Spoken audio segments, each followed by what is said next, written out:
With me. It's indeed a testimony. I've read your book from cover to cover, and I realize it's an amazing story. It's one that everybody should want to understand and to revisit in their own lives, because it is something else. Thank you. You said it's a testimony which is true. If you should give one or two sentences for this testimony, what would you say? I would say that my hope, as you read I'm Still Standing, would help you to get from day to day when trials come. No one is immune to adversity. So I'm Still Standing will show you how to get down on your knees and to pray to God, because God, He's concerned about you. And He wants to hear from you during those trying times. I've learned to fall in love with Jesus all over again during my trying times.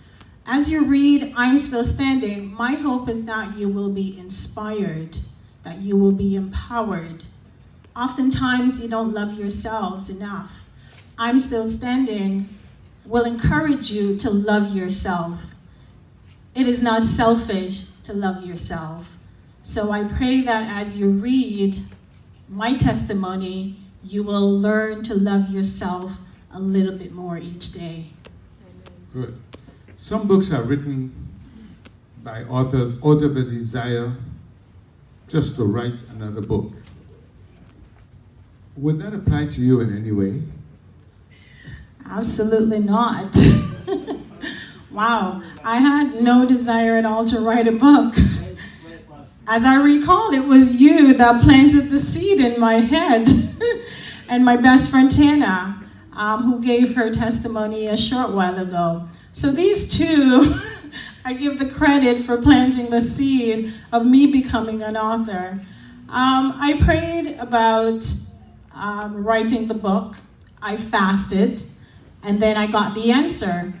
And 2.5 years later, here we are at a book launch celebrating my testimony in print, the words that God has given me to write this testimony.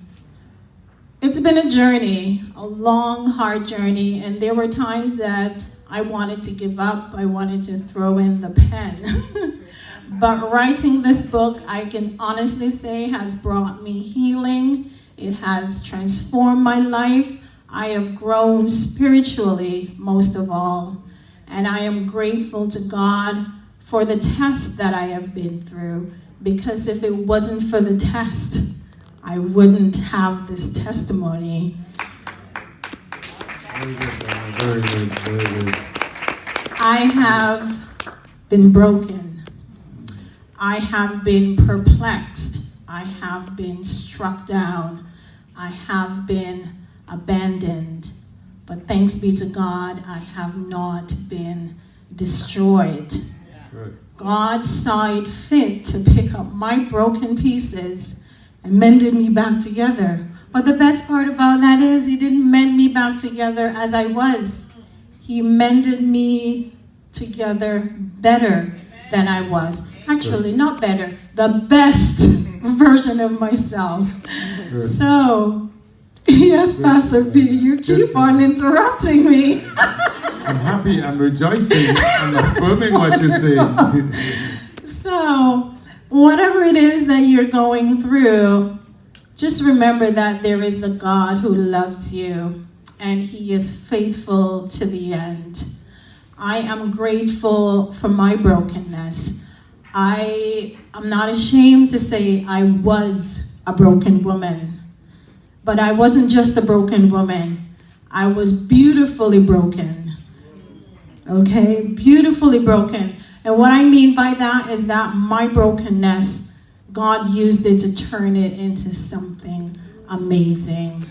This testimony in print that I hope will transform lives and inspire and empower you as you read it. Good. All right, we're almost at an end of this.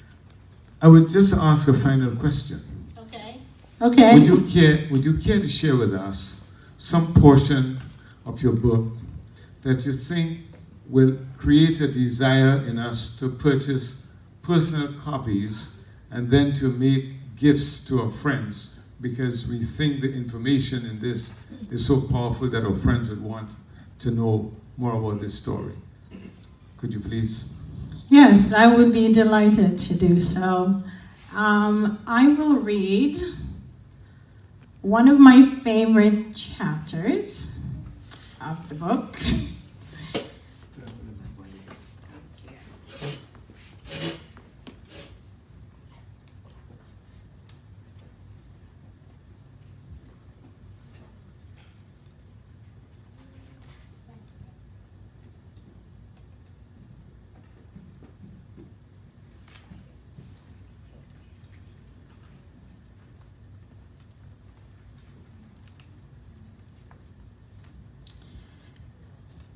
I will read A Woman Scorned. And I'm reading this chapter because this is where I reclaimed my power. Jones had so much power over me that I didn't realize it then. And when